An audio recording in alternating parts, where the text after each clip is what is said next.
Vamos aproveitar o intervalo do seu podcast para falar sobre K-pop. Preciso contar uma coisa para vocês. Que você faz dancinha no TikTok? Ah, isso não vai me surpreender. Mas o menu exclusivo do Mac com personagens do BT21 vai. Tem o novo Mac Crispy Chicken Cajun, molho Sweet Chili e Cajun e os personagens BT21 para você levar para casa. Opa, depois do programa eu vou lá no app pedir, porque eu vi que os combos estão com frete grátis, né? Clica aí no banner e pede agora mesmo. É por tempo limitado. Vai!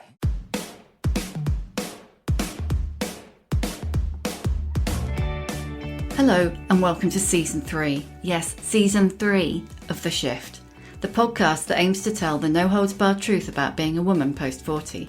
Created and hosted by me, journalist and author Sam Baker. Who better to grab us by the scruff of the neck and thrust us into 2021 at just the point our meagre enthusiasm is starting to wane than Philippa Perry? Philippa has been a psychotherapist for 20 years. She's also an agony aunt, presenter, and author of the bestseller The Book You Wish Your Parents Had Read and Your Children Would Be Glad You Did.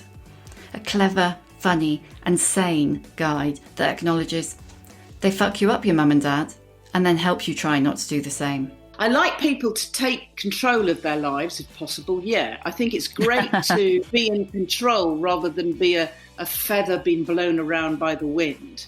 Philippa is completely fascinating as she talks about getting hold of the steering wheel of life, why plummeting oestrogen levels made her homicidal, not suicidal, why women should stop playing minds smaller than yours, and her own battle to silence her inner critic.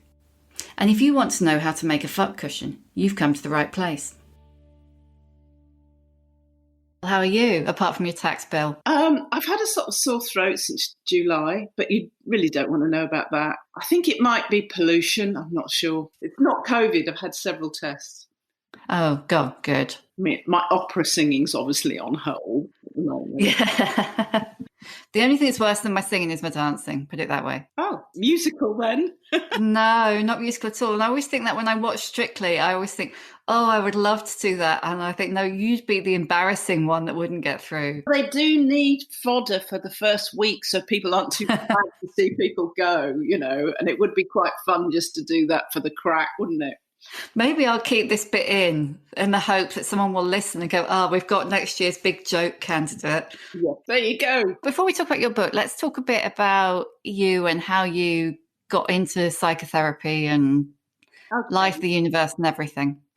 I was always interested in psychotherapy. And in the old days when I could read nonfiction, I used to read it avidly and learn everything I could about psychology and existentialism and psychotherapy and psychoanalysis. And I just thought it was a little hobby, a little interest, because I was actually at art school.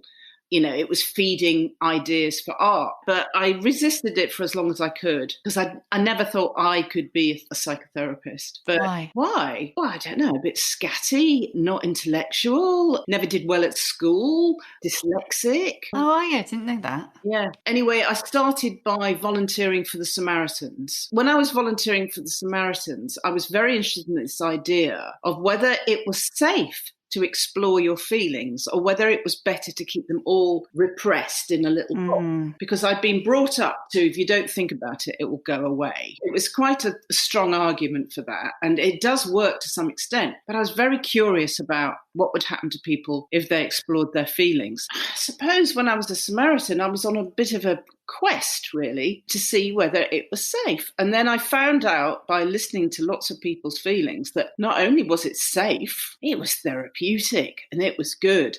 And I didn't realise that that's why I'd volunteered to be a Samaritan. I thought I was being, let's put something back into the community. No, I wasn't. When I found out that exploring your feelings is good for you, that's what I wanted to discover, because it was like I couldn't trust reading that exploring your feelings is good for you, like I had in all the literature I'd read. I really wanted to find out. And I did the Samaritans for about 4 years and I found out. And then from that, I decided, well, maybe I'll just do a beginner's counselling course and that'll be enough and I won't do any more after that. Yeah. Do that. Yeah. One thing led to another. That keep a lid on it thing is really prevalent, isn't it? That kind of keep the worms in the can, just keep it over there. But keeping it in indefinitely, I heard it explained once, like, if you are an employer and you are an authoritarian and you rule with a rod of iron, people are going to riot, they're going to be mutinies, they're going to go on strike, you're not going to have a cooperative workforce.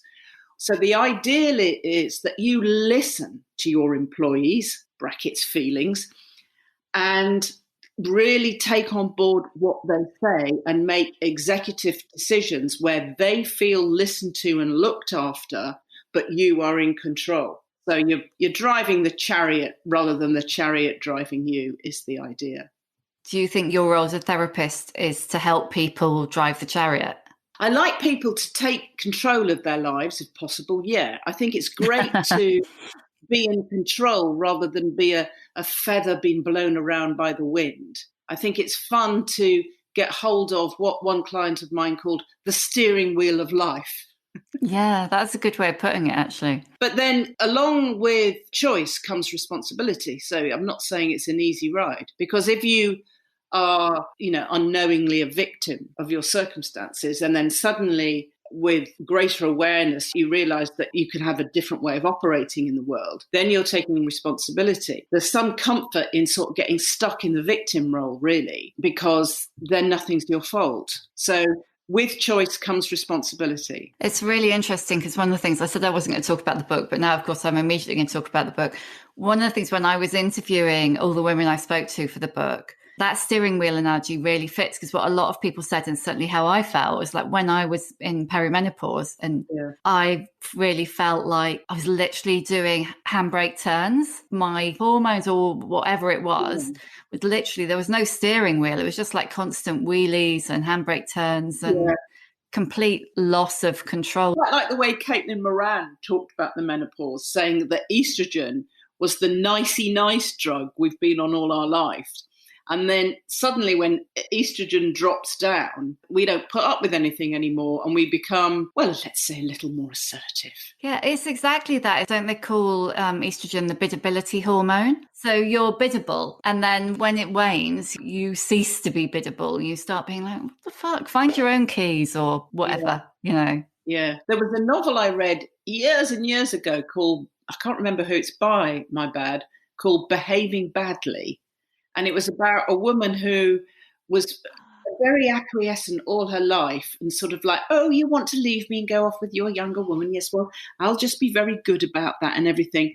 And then she decided, I think she was about 55. And she said, no, I'm not going to be so biddable anymore.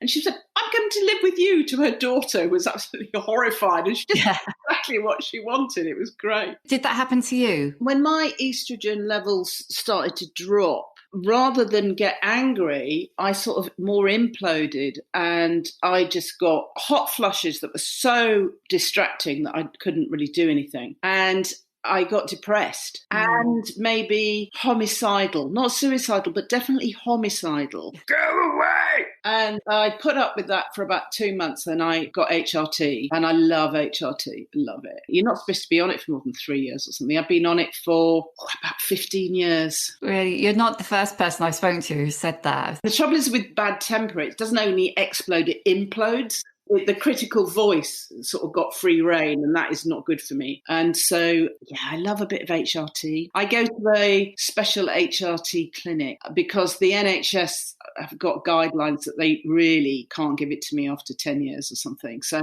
I go to see, I get it quite expensively. I have to do a full well woman check every year where I have an internal scan and a blood test and everything to make sure I'm safe and not killing myself. But I'd probably kill someone else if I wasn't on it. It's really interesting. One of the things that really struck me is, like, given how we're meant to be like this talking society, like particularly women are meant to talk all the time, how much we don't. Yeah, we don't much. In fact, I think men talk just as much as women do, but less to the point. What they're really talking about when they talk about football is, I'm better than you or something. But we'll actually talk about what we're talking about rather than play those mine's bigger than yours games. We do play mine's smaller than yours, which is when you say to your friend, oh, I love your dress. They go, oh, this whole thing, I got it from Oxfam. Oh, it's terrible. Oh. Rather than, yeah, it's great, isn't it? No, we play mine's smaller than yours because we're frightened of being too big because we're not allowed to be big as women, aren't we? We have to be small. Do you think we'll ever shake that off? Yes. That kind of, oh, here's my box, I need to stay in it, you know? I think that, you know, men have imposter syndrome too. And you'd like some people to get back in their bloody boxes, wouldn't you? Yeah, totally. I think there's a sliding scale. And I think if we call it the sliding scale of entitlement, some people have got too much and some people haven't got enough. And I think polarized in any direction isn't great. The middle ground is where sanity is. How do we find that? You're going to say by going to therapy? No, you don't need to go to therapy. Well, if you're chaotic, you need a bit of structure. And if you're rigid, you need a bit of flexibility. Yeah. Easy. Yeah. Easy peasy. Some people need more of a structure and some people need less of a structure. So one size does not fit all, really. No. You earlier you mentioned your inner critic. There was a mention in the book, a really brilliant line actually, where you talk about when Flo was a teenager and you were inner criticking or outer criticking yourself in the mirror, and Flo kind of said, "Can you stop that? I don't like it." Yes, brilliant. Tell me about that. What a girl. It's funny, isn't it? Because it's what my mother did to me. My mother would go like this, go, "Oh my God, look. Oh, I've got little wrinkles. Oh no. Oh no, what's this? Oh no, it's a roll of fat. Oh no." And I used to lap it up and I used to think, I'm pretty gorgeous actually. But, you know, when I became her age, I found myself doing the same thing and I wasn't really aware I was doing it even until my daughter said, "Stop it." And I thought, yeah, because I don't want her to do this. I don't want her to look in the mirror and think she should be conforming to some patriarchal idea of beauty or something. No, we don't need that kind of inner critic that we should be something that we're not. Did your inner critic kick in when you got a bit older, or was it always there on your shoulder? Physically, it did. I can remember sort of when I first noticed my turkey net at the hairdresser's. I think she must have got quite bored of hearing about that. But then also I get, who am I to write a book? Why do I know more about this than anybody else? And I'm having a terrible time with it on my next book at the moment, thinking, should I just give up? Should I pay back the advance? Yeah, I'm having a pretty rough time because I have no idea if what I'm doing or what I'm saying is any good, really. Did you not feel at all validated by the phenomenal success of the book you wish your parents had read? That's that book. This book. Oh, dear. What's the next book about then? I wish I knew. I keep getting absolutely lost. I had a sort of overarching idea, which was that what psychotherapists do when you go and see a psychotherapist that's extremely useful to clients is that they separate your stories, your content from your process and your structure. So, for instance, a client would come and see me and they tell me a story about how they were right and someone else was wrong, and this will be at work, and I'd get swept away with it. I think, yeah, you're right, they're wrong. I guess get really away with it. And then I'd notice that the stories week after week after week would have the same structure and almost the same timetable. And then I go, hang on, this isn't external. This is the past repeating itself onto the present. This is your structure. This is your process. So the process I was thinking about was like, I saw it, this is repeated with her permission.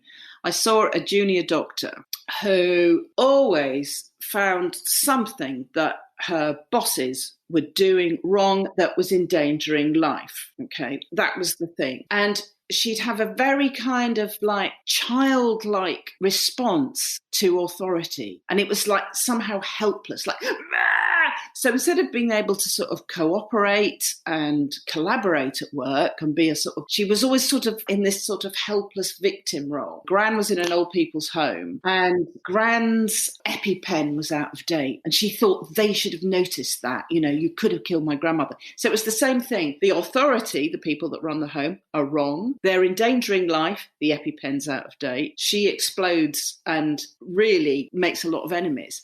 And also at her kids' school, you know, the same thing happened again. So it was always like against authority. I know what's right. You are a danger. So we had to sort of unpick it and find out, when was she first in danger? You know, what happened? Who really let her down? Because she's always finding that dynamic again and again and again. She's looking for an authority figure that's let her down. And of course, we found the authority figure that really did let her down. And when she realized that she had power over that now, because she's an adult now, she was estranged from her mother when she came to see me, but, you know, the mother has no power over her now. And, you know, the mother was dangerous. You know, the mother did endanger her life. The mother was negligent, and she didn't want to face that because that is just too frightening and too upsetting. So rather than face the original pain, she kept repeating the other pain again and again and again. So that is an example of process. And we all have process. We all have the earliest dynamics that we have that is the blueprint for how we relate and respond to the world, which sort of happened when we were infants and our earliest environment. And rather than responding to the world as it is now, we're stuck in that old blueprint. So we get characters to fit the character that we had when we were children. And this is why therapy such as family constellations is so powerful, because people can then, when they sort of enact it like that, can see how they're bringing forward the dynamics of the past onto the present. So I just thought, wouldn't it be great if we were all aware of our process, and could be just by reading my book?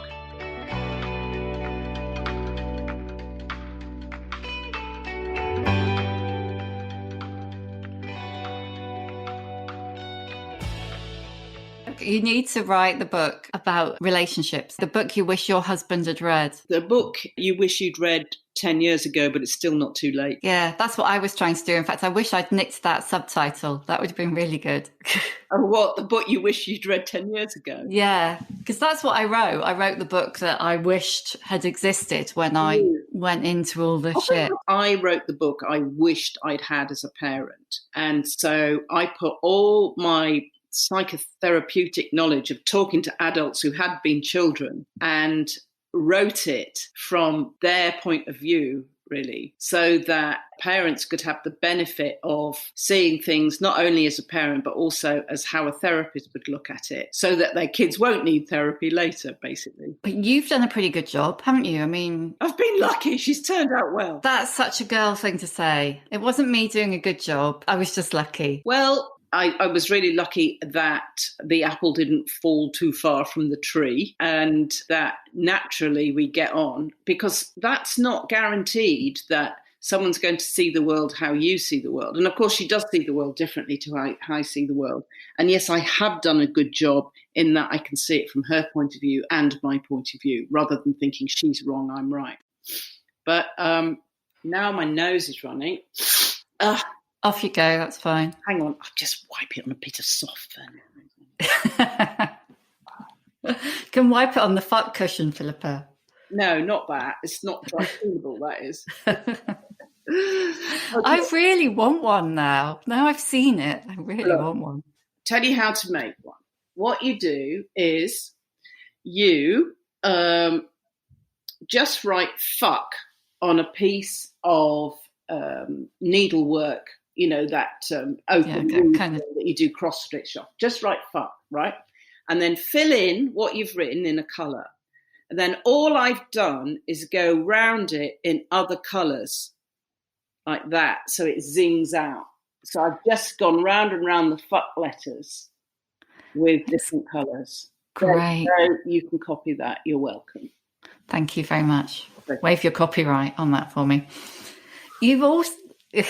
So somebody told me the other day they'd taken everything from the book You Wish to make a sort of board with this sort of mood board for kids so they could talk about their feelings better. And I didn't think, I want copyright of my ideas. I think, great, good, spread it out. I didn't write a book to keep it all to myself. No, well, that just means it really resonated, didn't it?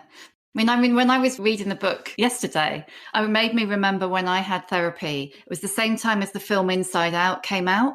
And I actually thought that film was completely brilliant. It was like a light bulb turning on. I was like, oh, there are 5 emotions. And I remember I was talking to my therapist and she said, that film, it's so simplistic. And I was like, there are more than 5? Christ. Yeah. If you look at my book, Couch Fiction, you see that the therapist in that hands to James, the client, an alphabetical list of emotions. And it goes on for pages and pages and pages, like there's hundreds of them. And later, when she's getting him to talk more about his feelings, he always gives his feelings in alphabetical order, like he's running through the list in his mind. It's a little joke that I don't expect anyone to pick up on. But you probably have to have had therapy to get that joke because you've seen that list.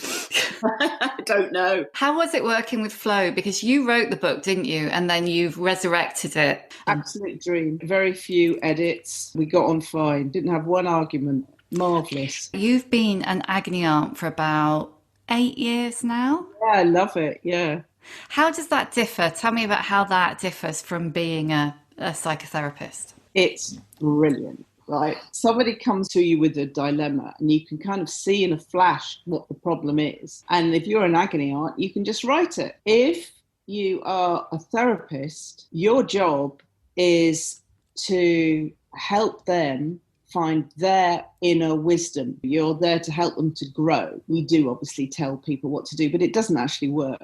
It's so frustrating sometimes, waiting for someone to realise what their issue is when you can see it in a flash. But when you're an agony aunt, you can just tell them. It's great. Not that I don't tell them when I'm a therapist, okay? Because they might come to you with like, how can I be a better wife so that my husband loves me? And we think, that is not the right question, girlfriend. Yeah. It's probably what you say. Like you say, why? Or how do you get in this position where you think you're not good enough? You ask all those questions and they have to find all the answers. So it's much, much longer to be a therapist than it is to be an agony aunt. And what you're doing is producing copy that other people might get something from. I think what the people writing in get from it is actually writing their problem down. They can then hear it for the first time and they can go, actually, maybe I don't even need to send this. I've kind of sorted it out by writing it. You're agony aunt on Red, so your problems are probably coming from women like 30s upwards. What are the most common problems you get asked? Why are other people so horrible? Really? Well, they never say it like that. They just sort of say, how can I sort out my family? Because my brothers won't talk to each other and I'm the only person they'll talk to. And I'm tired of being in this role. And, basically, why can't everybody just get on is a good one. And then another one, which I'm getting depressingly frequently, is from a woman who sounds competent, sounds very nice, going, I divorced my husband 6 years ago because I found out he was having serial affairs. And then 3 years ago, I went back on the dating scene and, I've had 2 4-month relationships or something like that. But what am I doing wrong? Because I don't seem to be able to find a partner. And I sort of write back, you're doing nothing wrong. You're doing nothing wrong. I mean, I can't categorize them really, the problems that come in. I mean, I obviously get some heartbreaking ones. There's people that think they're being bullied. There's people that can't find a man, people who can't get rid of a man once they've found one. Oh, when men write in, that's a laugh. Can you tell my wife she's wrong because? I go, I don't think so. So my mouth is just dropped open. I don't want to generalise, but I'm going to generalise. It sounds like women ask what they can change and men ask how you can make her change. Yeah, there you go. That's quite a bit of that, yeah. Man. Sad, isn't it? What culture have we created for our children? God. Anyway, we're doing our best to stop it, aren't we? We One are. way or another. It's sad, but it also makes me really angry. But that might just be because I'm 54 and I am angry. I remember when I first saw you, because I was desperate to be an agony aunt. I really wanted to be an agony aunt. And so I had antennae out for any editor of a magazine. And at the time I first saw you, I knew that you were editor of Red. And I think we were at a Damien Barr's literary salon when it was over at Shoreditch House. Oh, yeah. And I think Claire Balding was talking about her book. I remember that one, yeah. Yeah. And I saw you there and I thought, that's her. I'm going to send her an email. And you never did. I think I did, but I think by the time I sent an email to Red, you'd left. Yeah. But I did get the job at Red, even though after you'd left by then. But I would have given it to you in a heartbeat. Would you? Well, I would. You're the person who came after you did, so I was lucky. You were not lucky. Stop with the lucky. Why do you think we still need agony aunts? I don't think we do need agony aunts. I think people like reading. I think if you have a problem now, you probably ask a Reddit group or something, and people do. But I think people like reading them, and I don't think you get as many letters in as you might have done if you were Claire Rayner in her heyday, because there wasn't the internet to ask then. But when I put a shout out on Twitter saying, give me your dilemmas, because people know me and they're used to reading the column, I do get quite a lot in. So I'm going to say I'm lucky again, people write. But it's such a privilege to do that job, and I love it. And I don't think we need agony aunts necessarily. I just think that people like them. People like the idea that someone will read what they're writing. And I do try and reply, and I hope I do, to every single email I get. Wow. What is interesting about the letters I get in is 99% of them are well thought out, serious, respectful, and interesting, rather than silly. That's interesting. Incredible. Isn't it? I just think it's maybe the atmosphere of Red magazine. I don't know. That's what they are. Yeah, the quality of the reader. Good quality reader. That's what it is. One of the things that really interested me when I was writing The Shift, I spoke to, it's nearly 100 women now. They all had it going on. They were all successful in their different ways. I mean, they were ordinary women, but they all were all doing their thing, and they all had it nailed down. But what really struck me was how, even though they were all good girls, they'd all done their research on the internet about, menopause and all of that. Yeah. But even then, there's still a massive lack of knowledge. I mean, I had a lack of knowledge, but they did too. I knew about hot flushes. I did not know about mood swings at all. So I felt terrible, really, really bad when I started to drop estrogen. And the doctor wasn't particularly interested in the mood swing. They were only interested in the physical symptoms of the hot flush. Thank God I had hot flushes. Otherwise, I might never have got the drugs. Yeah, you probably wouldn't have known. I mean, I felt like I completely lost myself. I didn't know that was perimenopause. I just thought that I was losing it. You're having a different experience of the world than you had the week before, because you've got a different mental makeup because you haven't got estrogen. And when you say that, it makes it sound so, obviously, but we don't know. No, it's sort of the average person is thought to be a man. That's the trouble when it comes to medicine. So medicine tends to be man's medicine. It's funny, isn't it, that we have a branch of medicine that is, obstetrics or whatever it's called, women's medicine, gynecology. But we don't have a men's section. Not really. There's a bit of urology maybe, but that's even for both sections. It's sort of like men are normal, women are a subgroup, and yet we are 50% of the human race. Yeah, it's like everything is like in newspaper. The whole newspaper is for men, and then you had the women's pages. Seems like even medicine is like that. That's crazy. The other thing is what's in the women's pages, maybe stuff about feelings or something, applies to all. It's like men who won't read books by women, and yet women never say, I won't read a book by a man, although I have started to. And I am sort of like when we're deciding what to watch on telly, if something is just all about men and only men in it, I'm not interested. I've had enough of their world, actually. I want the female perspective now. I'm just so incensed that they think they're the normal rather than, no, you're another group, you're men. It's like all the diversity and equality. It's like, really, women shouldn't even be in that conversation. Like you say, women are 51%, just under 51% of the population. Yeah, it should be, have we got too many men? Have we got too many white men? Yes, I think we have got an overrepresentation of white men here. We need to redress the balance. We need all women in positions of power, for at least 300 years to get things back on an even keel. Do you think you've got bolshier as you've got older? Slightly more confident, but I was starting from a very low position where confidence was concerned. But I am more confident now. I wouldn't call it bolshy. I'd call it a little bit surer of my mind than I used to be. I think that's the thing, isn't it? I just did that classic thing, women are bolshy and bossy. Feisty's the one I can't bear. Oh, it's awful. I can't wait to call a man feisty. Oh, you're a bit feisty, aren't you? Can you imagine how they'd react? They probably wouldn't understand what you're talking about.